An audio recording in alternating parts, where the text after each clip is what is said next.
কেউ কেউ ফেসবুকে বিভিন্ন জায়গায় বক্তৃতায় বলছেন যে আগামী নির্বাচনে বিএনপি ক্ষমতায় আসলে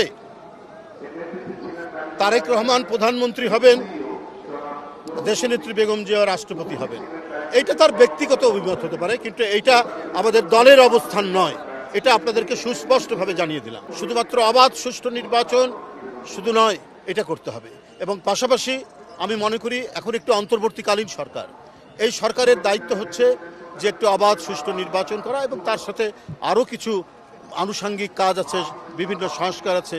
যেটা প্রয়োজনীয় সংস্কার সেটা আমার মনে হয় যে সময় আছে সে সময়ে করা সম্ভব। কিন্তু জনগণকে আশ্বস্ত করতে হবে যে দেশের জনগণ এবং তরুণ প্রজন্ম আজকে যাদের 18 বছর বয়স, যাদের 21 বছর বয়স, তারা কেউ ভোট দিতে পারেনি। ভোট কি তারা জানে না?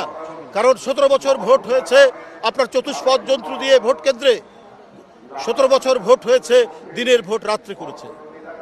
গণতন্ত্রকে ধ্বংস করার জন্য নির্বাচন কমিশন ধ্বংস করেছে, ভোট ধ্বংস করেছে।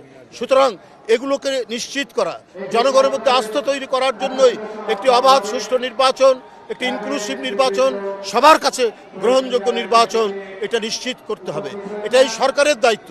আগে স্থানীয় সরকার না, পরে জাতীয় সংসদে এই বিতর্কে অন্তর্বর্তীকালীন সরকারের আমার মনে হয় এই বিতর্কে অংশগ্রহণ করা উচিত নয়। বরং এই সরকারকে জনগণের ক্ষমতা জনগণকে ফিরিয়ে দিতে হবে।